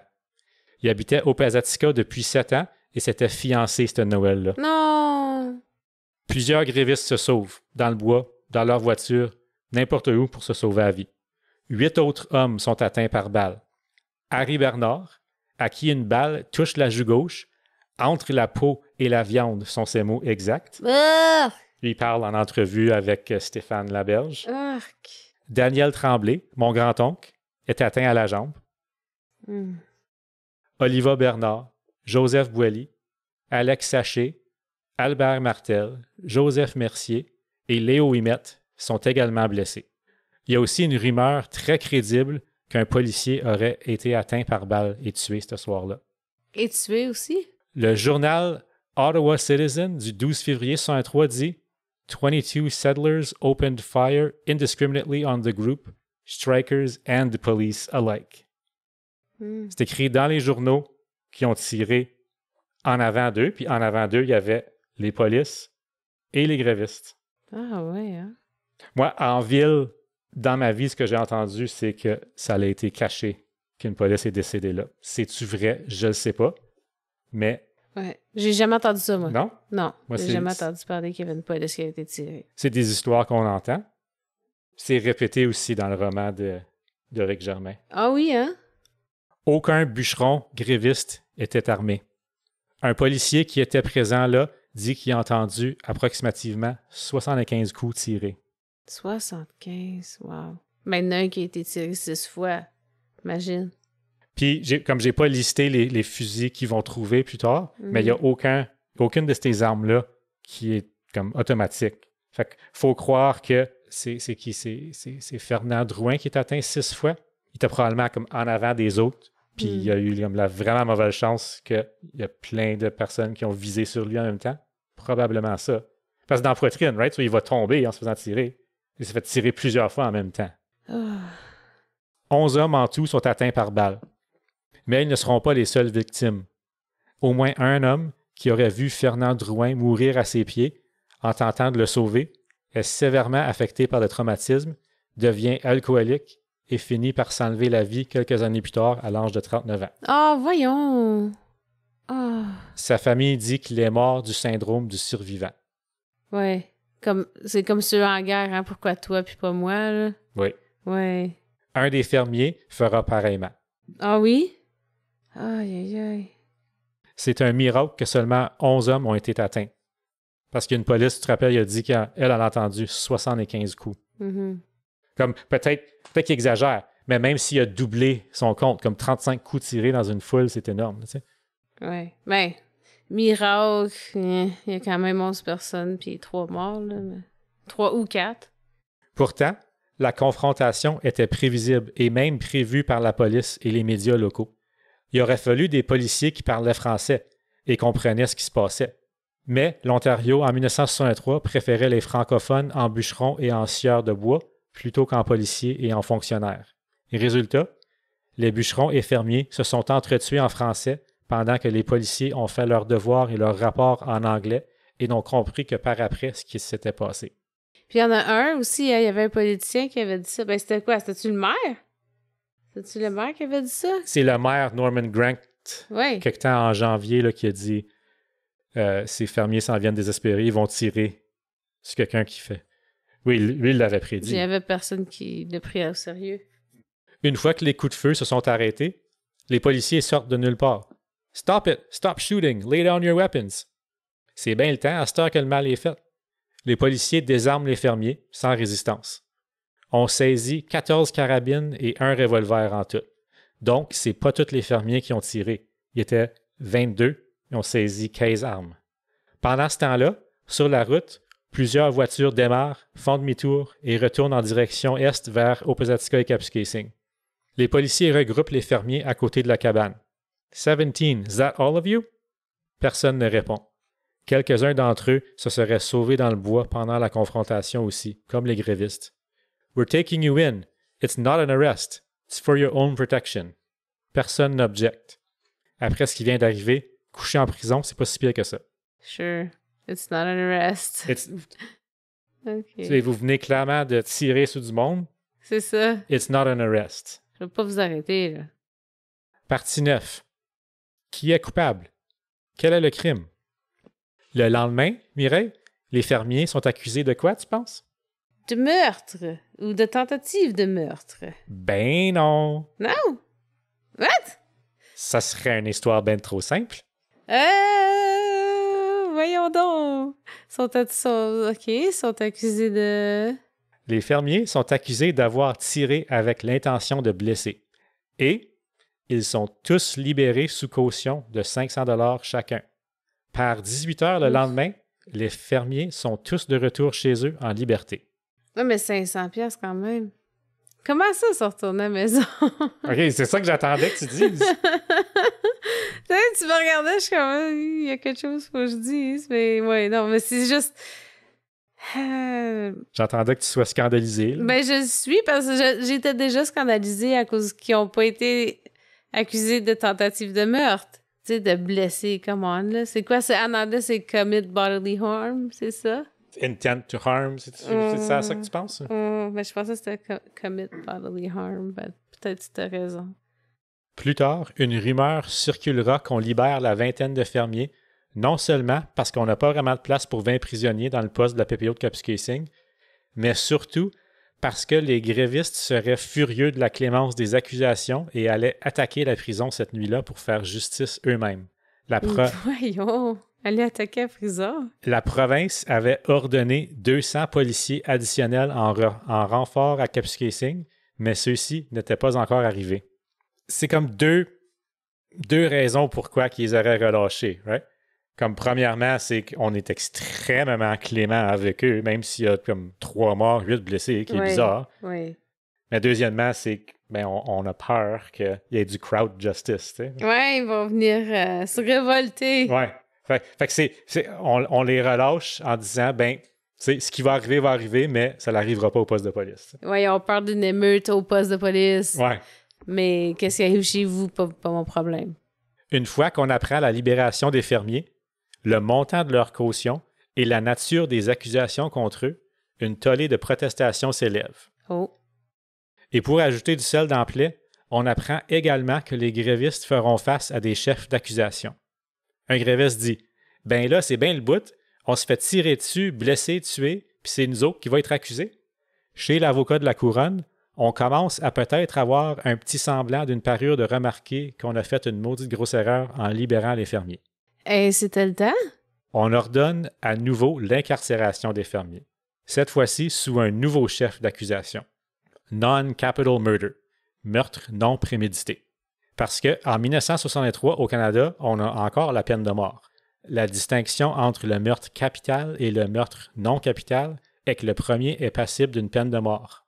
La peine de mort, elle sera abolie au Canada en 1976. Fait que quand on accuse... C'est quand même tard. Oui. Quand on accuse les fermiers de non-capital murder, c'est un meurtre qui ne peut pas être puni par la peine de mort. Puis ça se produit, je pense, c'est 2 ou 3 jours après. OK. C'est comme après qu'ils ont vu, oh shit, comme... Il y a eu des décès, peut-être qu'on devrait charger quelqu'un avec meurtre. Là. Les fermiers se rendent aux polices un à un, sans résistance. Et ils sont tous transportés à la prison de Haileybury, à environ 350 km au sud de Kapuskasing, en attente d'un procès. Par le 19 février, 20 fermiers sont accusés et transportés à la prison de Haileybury. Pour les grévistes, 237 d'eux sont identifiés et se rendent à la police, ce qui représente environ la moitié des hommes qui auraient été là ce soir-là. On veut d'abord les accuser de voies de fait, mais la réalité est qu'ils n'ont pas fait mal à personne. On décide plutôt de les accuser d'avoir participé à une émeute. On n'a pas de place pour incarcérer 20 fermiers, donc imaginez un peu le chaos total de gérer 237 accusés. Le 13 février, on établit une cour d'exception au sous-sol de la Kapuskasing Inn pour enregistrer les 237 accusés. La chose tourne presque à la mascarade, les grévistes défilent fièrement dans les rues comme le 1er juillet, qui est la fête du Canada. Ils sont fiers, c'est quoi, là? Ben, je pense plutôt c'est qu'on veut se montrer défiant au fait qu'on se fait accuser. Oui, parce que les autres, ils n'ont rien fait vraiment. Ben, ils n'ont rien fait. Ils voulaient quand même aller dépiner le bois, mais that's about it. On n'a clairement pas de salle de cours pour accueillir 237 accusés non plus. C'est-tu quoi qu'on fait, Mireille? Oui. Ah oui, hein? Oui. Ah ben, je vais le dire aux auditeurs maintenant. On décide de convertir l'ancien cinéma Strand, qui est maintenant le magasin de meubles Leon's, ici à Kapuskasing, en salle de cours temporaire, où on lira l'acte d'accusation contre chacun des 237 grévistes identifiés. Et ensuite, on pourra collectionner l'argent de la caution, qui avait été fixé à 200 $ par accusé. Mais, ces hommes-là, sont en grève depuis plus d'un mois. Ils n'ont pas 200 $ pour payer. Chris, il y avait juste 10 $ par semaine en strike pay. Qu'est-ce qu'on va faire avec 237 prisonniers? Il a fallu qu'on loue 10 autobus d'école pour transporter les 237 grévistes accusés à un ancien camp de prisonniers de guerre à Monteith, aujourd'hui la prison de Monteith, à environ 200 km de Kapuskasing. Le lendemain, le syndicat paye la caution de 200 $ chaque pour tout ce bon monde-là. Puis, devine quoi? On doit tous les ramener à Kapuskasing. Ah, ils ont juste été pour un petit road trip! Vraiment? Ils ont couché là un soir? That's it? D'après ce que j'ai lu, Ah oui, hein? Je ne sais pas si c'est tout le monde qui n'a pas payé la caution. J'imagine qu'une grande majorité ne pouvait pas la payer. Non. Mais c'est quasiment une joke. Oui. Fait qu'on on prend des autobus, on les ship à Monteith. Le lendemain, le syndicat paye la caution, fait qu'il faut tout aller les chercher. Retourner chercher. Mais pourquoi juste 237 s'il y avait 400 personnes? C'est pas tout le monde qui se rend à la police, c'est pas tout le monde qui est identifié. Ah, T'sais, OK. So, yeah, actually... So, ça, c'était ceux-là qui étaient honnêtes, puis on dit, OK, moi, je me suis... Oui, puis il y en a qui ont probablement resté là, aider les blessés aussi. Fait qu'il y a du monde qui ont été identifiés par les polices ce soir-là même aussi.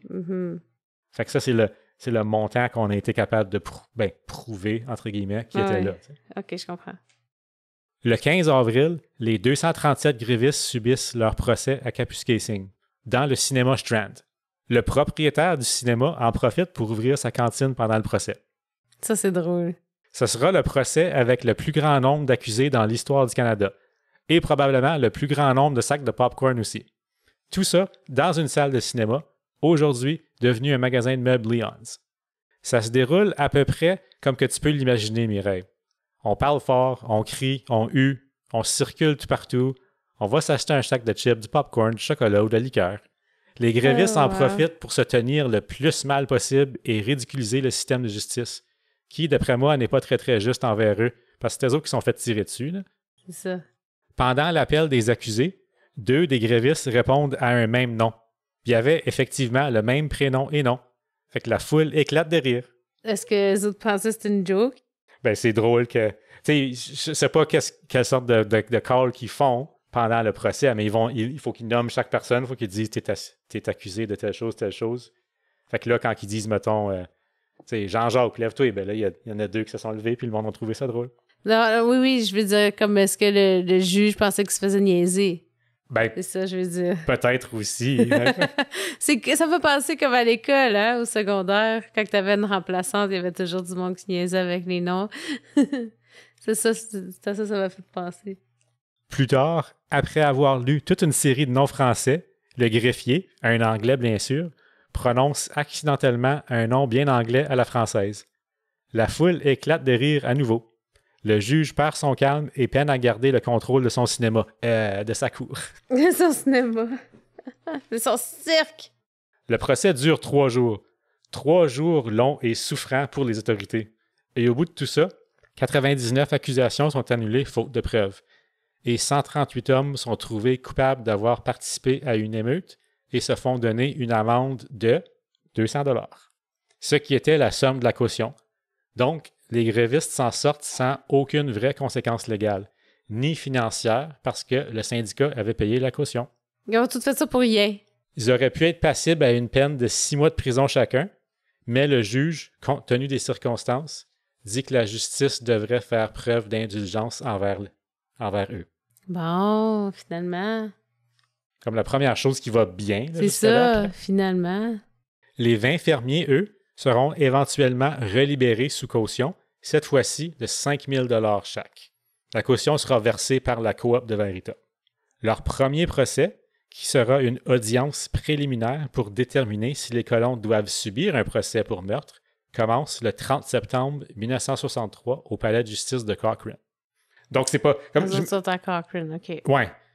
Je sais pas c'est quoi le terme exact, mais tu sais, c'est pas le procès pour t'accuser, c'est le procès pour savoir s'il y a assez de preuves pour t'accuser. Comme le préliminaire, c'est ça. Ouais. C'est ça. OK. Juste faire sûr que je suis clair. Les fermiers sont accusés d'émeute, de port d'armes et de meurtre sans préméditation. Tout se déroule en anglais, bien sûr, mais il y avait un interprète officiel pour traduire les questions et les réponses de ceux qui ne comprenaient pas l'anglais. Mais seulement 2 ou 3 des accusés se servent de l'interprète, parce que leurs avocats leur avaient suggéré d'utiliser l'anglais le plus possible et que parler en français pourrait indisposer le jury. Ben voyons donc. Ça va te nuire de parler en français, buddy. Donc, le jury est tout anglais. En effet, le jury était composé surtout de jeunes hommes anglophones, 7 hommes en tout pour l'audience préliminaire. La couronne avait rejeté tous les candidats francophones, peut-être en croyant que ceux-ci auraient trop de sympathie pour les fermiers. La défense utilise des termes comme assaillant, attaquant et prolétaire quand on parle des grévistes. Cette allusion que la défense fait au communisme est très intentionnelle. Elle trouve bien des échos dans le cœur des gens en 1963. On a peur du communisme comme que dans les années 2000, on a peur du terrorisme. On a toujours su exagérer les choses et aussi non plus, on ne se gêne pas. D'après la défense, c'est des gros méchants grévistes communistes qui attaquent les pauvres fermiers. On semble complètement oublier la très grande culpabilité de la Spruce Falls là-dedans. Oui. Hey, ça n'a pas de bon sens. Un des fermiers est appelé à la barre des témoins, Paul-Émile Coulombe. Il se fait demander une question très pertinente à l'accusation de meurtre. Est-ce que quelqu'un a donné l'ordre de tirer? Oh.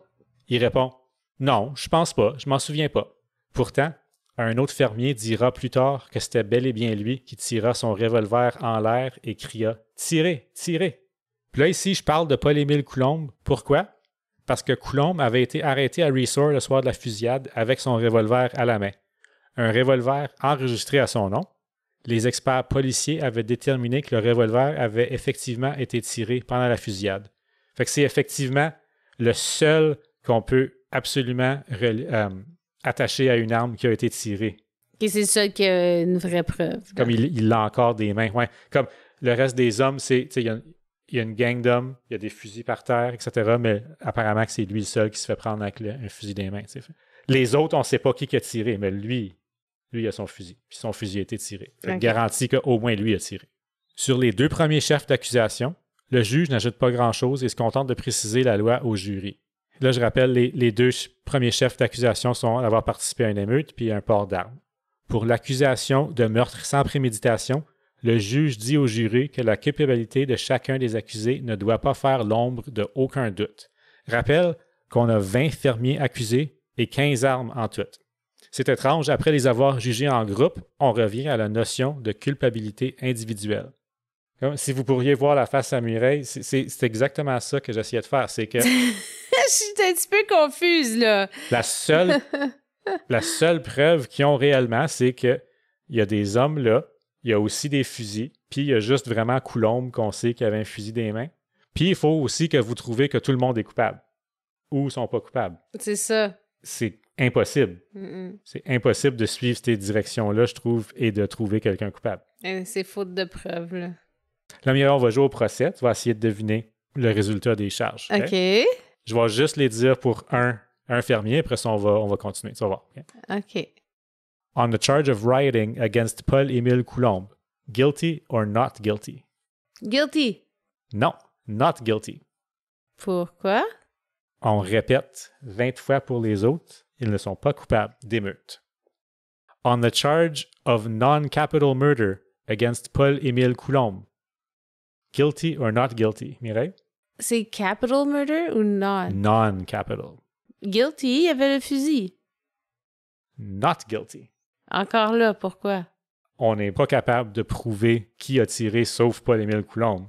Ben, c'est pas lui, justement. Oui, mais sont quand même tous trouvés non coupables de meurtre. Ah, mais...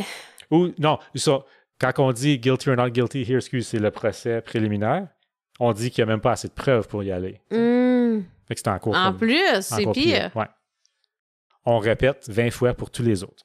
On the charge of possession of an offensive weapon for a purpose dangerous to the public against Paul-Émile Coulombe.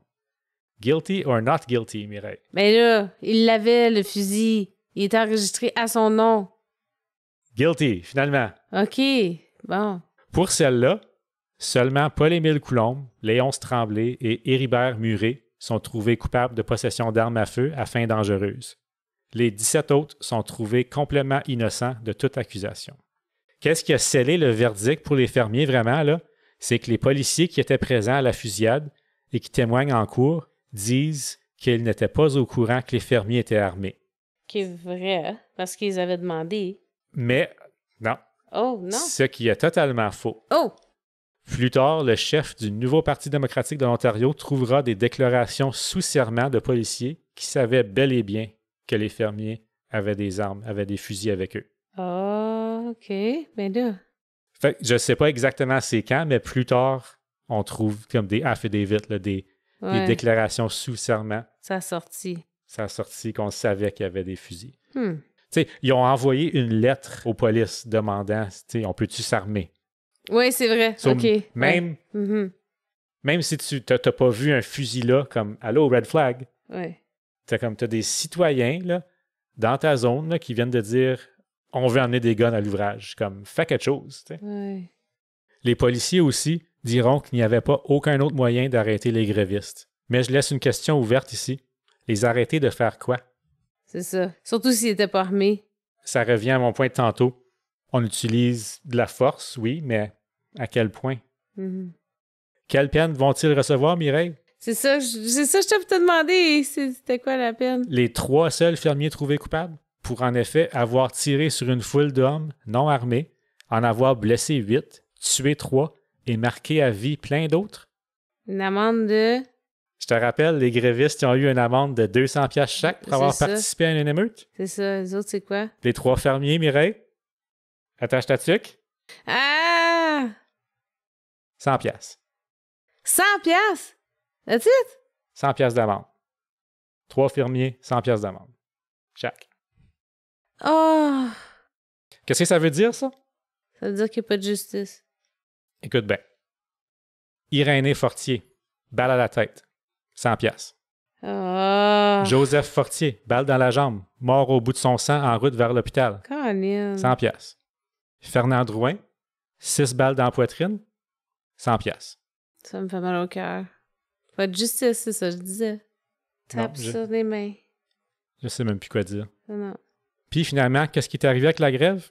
Le 17 février, 6 jours après la fusillade, la grève était terminée et tout le monde était de retour au travail avec les mêmes conditions qu'il y avait sous le contrat de 1962. L'exécutif du syndicat accepte la solution simplement parce que le gouvernement de l'Ontario menace de légiférer pour obliger le retour au travail des bûcherons si la solution n'est pas acceptée. En acceptant la solution, le syndicat peut participer à la rédaction de l'entente collective par l'entremise des comités d'arbitrage, alors que dans une entente légiférée par le gouvernement, le syndicat n'aurait pas eu de participation. Fait qu'ils sont vraiment, vraiment forcés à juste comme accept tout de suite or else. T'sais. Mais ils ont-tu accepté le travail forcé? Ou Ils ont c'est celui-là de l'année d'avant? Oui, le même contrat que l'année d'avant. OK. Ça, c'est moins pire quand même. Ouais. La grève des imprimeries à New York, elle, se résolut le 31 mars 1963. D'une façon, tu sais, c'est juste que ni les bûcherons ni les fermiers sont retrouvés coupables dans cette histoire-là. Les vrais coupables, je l'ai dit une couple de fois, c'est la compagnie avec son système à 2 vitesses pour le bois. Mm-hmm. C'est la faute de Spruce Falls qui a refusé de négocier. Oh, garantie. C'est la faute de Spruce Falls qui fait des profits sur le dos des fermiers en les payant moins cher de la valeur du bois. Mm-hmm. J'ai mentionné au début, ils savent que leur corde de bois vaut 30 $, mais elles l'achètent à peu près 20 pièces des fermiers. C'est la faute des policiers de ne pas avoir prévu le très prévisible. Partie 10. Une ville blessée. On empêche pendant longtemps l'enseignement de la fusillade de resource sighting dans nos écoles. Les enseignants se font dire de ne pas toucher ce sujet-là pantoute. À Opazatika, puis peut-être ailleurs aussi, mais c'est surtout à des gens d'Opazatika que j'ai parlé, on les appelle les tueurs de Matthäus. Parce que Resource est entre Opazatika et Matthäus, et plusieurs fermiers qui bûchaient là à la coop de Valrita, mais ils venaient de Matthäus. Il y a une entrevue en ligne que j'ai vue avec une madame très connue de la région. Elle dit que 2-3 ans après la fusillade, ils ont dû appeler un plombier chez eux pour faire des réparations. Quand le plombier est arrivé, ils l'ont reconnu comme un des fermiers de la fusillade. Puis elle dit « Je laisse pas entrer un tueur dans ma maison. » Oh oui, hein? Il y a aussi des histoires à l'église de gens qui refusent la communion quand elle est offerte par un des fermiers, parce qu'il y en avait quelques-uns d'entre eux qui étaient très religieux. T'sais, on va sortir carrément de l'église. À cause de ça. On dit « Je prends pas la communion d'un tueur. Hey. » Puis je vais finir malheureusement avec quelque chose d'un peu troublant. Dans le livre « Défense légitime » de Doric Germain, je suis comme 99,9% convaincu que le personnage nommé Paul-Eugène Bouillon, c'est en effet Paul-Émile Coulombe, celui qui avait le revolver et qui a crié « tirer ». C'est écrit qu'il est mort à Hull dans les années 80. Il s'est lancé à plein dans la religion et sa femme l'a éventuellement quitté. Il s'est joint à une secte fanatique et il paraît qu'il séquestrait ses enfants. Non! Le roman de Doric Germain, c'est supposé être la vraie histoire, mais avec les noms changés légèrement. genre Fortier devient Fortin. C'est proche. Ouais, Si on se fie à la vraie histoire de Doric Germain, il insinue un peu que si Coulomb n'aurait pas été là, les choses auraient peut-être été très différentes. Comme c'est pas écrit C'est noir pas. sur blanc dans son histoire, mais C'est ça. il met du blâme sur ce monsieur-là. C'est ça. C'était mon cas à propos de la fusillade de Resource Lighting. Ah, Mireille, oui. qui tu blâmes dans cette histoire-là? C'est juste false. Qui d'autre? Tu peux pas prendre le bord de ni un ni l'autre, ça fait pas de sens. Tu sais, je comprends que c'est les fermiers qui ont tiré, mais quand même, ils ont probablement eu peur parce qu'il y était des centaines qui arrivaient sur eux autres. C'est totalement la faute de la Spruce Falls. Il y avait juste à refaire un contrat qui faisait du sens. Oui, on prend avantage de 2 groupes de francophones, comme la plus basse classe dans la société à ce temps-là. On négocie pas avec les bûcherons parce que la compagnie est en bonne position financière puis en termes de quantité de bois dans le cours dans ce temps-là. Puis on fait des profits sur le dos des fermiers C'est ça. parce qu'on les paye beaucoup moins cher de la vraie valeur d'une corde de bois. Si ça te coûte 30 $ à la produire avec tes employés, ben elle devrait coûter 30 $ à l'extérieur du moulin aussi. Ben, tu penserais, mais j'aime bien mieux l'acheter moins cher. Même produit pour moins cher. Je me souviens, mon dad, il avait dit qu'il se rappelle qu'il était à l'école, à la petite école, je sais pas. Oui, il te l'avait conté à toi aussi, puis Oui. il était à la petite école, puis il y avait un de ses amis que le principal il avait venu lui annoncer que son père était décédé, si je me trompe pas. Mais il y avait les Fortiers de Moonbeam, fait que C'est c'était ça. sûrement. Puis il y en a juste un d'eux autres qui était marié puis qui avait des enfants. Ah, Donc c'était sûrement lui. Puis la souris sur mon ordinateur ne marche plus, je peux plus scroller vers en haut pour aller voir son nom. c'est correct. Si Je pense c'était- qu'il y en a 2 qui étaient décédés dans Ouais, la gang. eux C'était autres, soit hein. Irénée ou Joseph, là, mais je me rappelle plus lequel des deux que c'est. Ah, c'est vraiment triste. Là, je blâme pas personne d'autre que la compagnie là-dedans. Là. Quand t'emmènes quelqu'un, puis encore pire, quand t'emmènes un groupe de personnes, comme à un extrême de même, tu sais, que ce soit les grévistes qui essaient de mettre des moyens de pression sur la compagnie. C'est ça le point d'une grève. Tu veux pas écouter nos demandes du tout, donc on va arrêter de travailler, ça va faire mal à la compagnie, puis tu vas nous écouter. Mais il y a eu comme une tempête de mauvaises circonstances qui ont fait que la grève, à ce temps-là exact, était absolument inefficace. Les journaux ne s'imprimaient plus à New York depuis 1 mois. Puis on avait une bonne source de bois parce qu'on a un système à 2 vitesses. Mais ça faisait leur affaire, ça qui arrive. Oui. Ça faisait leur affaire. Fallait réduire la production. Ça faisait depuis le milieu de décembre qu'on avait réduit. C'est ça. Fait que là, en plus, on n'a pas besoin de payer les bûcherons pendant ce temps-là. Comme, all right, let's go, tu sais. Oui. Ça marche bien, ça. C'est ridicule comment que les Français ont dû se battre pour leurs droits. Puis même encore aujourd'hui, c'est pas 100%, mais c'est beaucoup, beaucoup mieux. Mais ça a été tellement long, là.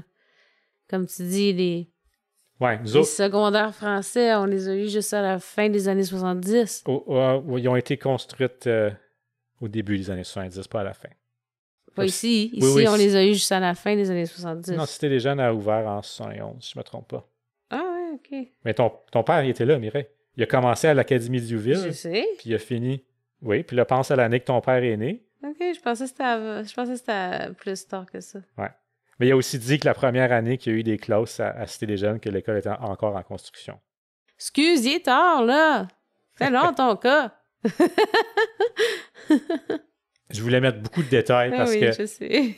parce que juste dire, il y a une gang de grévistes qui voulaient déplier une pile de bois puis se sont fait tirer dessus. Puis, tu sais quoi? Il y a une couple de podcasts comme anglophones qui parlent de Resort, puis c'est à peu près exactement ça qu'ils font. Ah, ben, tu sais, c'était dans le Nord, puis il y a des gars qui ont été en strike, puis ça a mal été, puis se sont fait tirer dessus, puis comme... Tu sais, grosso modo, c'est ça qu'ils disent. Mais la plupart du monde qui le raconte que c'est deux, comme en guerre, là, OK? Qu'ils se sont tirés dessus les deux, qui est totalement pas vrai. Non, du tout. Ils se sont pas tirés dessus les deux, les deux bords. C'est ça le problème ici, que si jamais vous avez entendu un podcast au sujet de Resort, non, ce n'est pas ça. Ouais. Puis au moins, toi, t'as dit le background, t'as conté toute l'histoire à grand détail.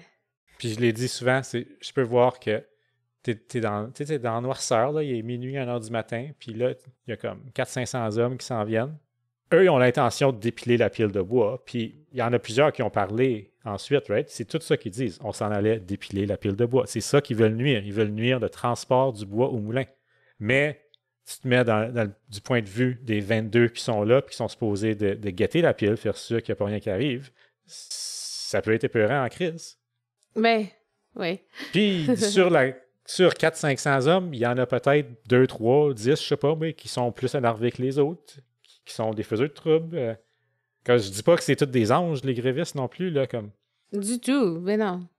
C'est sûr que les gens prenaient le bord de leur famille. Donc, si ton père faisait partie des grévistes, ben pour toi, tu prenais la part des grévistes. Puis si ton père était fermier, tu prenais la part des fermiers. C'est garanti. Mais ça a duré tellement d'années. Regarde, tu dis comme la madame, j'ai eu un plombier qui est venu chez nous, ben je veux pas de meurtrier chez nous, va-t'en. Tu sais? Oui, puis les histoires de communion à l'église, là, il y en a jusque dans les années 2000. Là. Ah! Ah oui, hein, le monde était vraiment... Ben, oui, I guess. Je peux voir. C'est comme même des batailles dans les cours d'école, imagine. Mais toi, tu as vécu une grève à Sudbury aussi? Ben, j'ai vécu plusieurs grèves. Les enseignants, là, il y avait eu une grosse grève aussi, une couple d'années passées. Oui, mais je veux dire celle-là de Valley Inco à Sudbury. Oui, Valley avait des... Qui a commencé à devenir comme assez agressive vers la fin. Là, oui, eh ben ça a duré au-dessus d'1 an. La grève avait... mais c'était-tu Valley ou c'était Inco dans le temps? Je me souviens pas. Je pense que c'était Valley. Parce qu'Inco, il avait été acheté par des Brésiliens, quelque chose comme ça. Oui, Valley, c'est brésilien. Ouais, c'est ça. Puis il y avait eu une grève en 2008, 2009. Mais ça a duré comme 1 an au-dessus, là. Puis c'est ça. Donc, il y avait encore... il parlait des scabs, puis du monde qui voulait traverser la picket line. Puis les gens s'en venaient vraiment écœurés, là. Comme c'était le temps, comme les miniers, là, c'était le temps qu'ils retournent travailler, là. Tu sais, tu recevais 900$ par mois, je pense, de strike pay dans ce temps-là. C'est pas beaucoup, là. Puis quand t'as une famille, c'est... donc, je sais que ça s'en venait un petit peu violent à la fin, là. Oui, comme aujourd'hui, je pense qu'on a appris des leçons de Resort. Comme les gens connaissent pas beaucoup l'histoire, mais je pense que les autorités, les syndicats la connaissent très bien. Oui. Ça me surprendrait pas que ça arriverait encore. Ça pourrait totalement arriver encore. Ça prend pas grand-chose pour que des bonnes personnes fassent des mauvaises choses. Ouais. Quand tu es en train de tout perdre à cause que t'as pas assez d'argent pour vivre, imagine si tu recevrais juste 900$ par mois. Puis tu viens que ton moral est tellement à terre, ta vie de couple, même, est intolérable. Ouais, ben, comme dans l'histoire ici. C'est ça. Ben, ça a été 1 mois environ avant que ça devienne violent. Déjà là, il y avait des batailles d'un cours d'école. C'est ça. Puis dans ce temps-là, je veux dire, OK, la religion régnait encore beaucoup, plus qu'aujourd'hui, ça c'est certain. Puis les femmes divorçaient probablement beaucoup moins. Comme tout ce monde-là, tous eux autres qui étaient français, la plupart de ces enfants-là allaient à l'école religieuse. C'est une école catholique séparée française. Oui.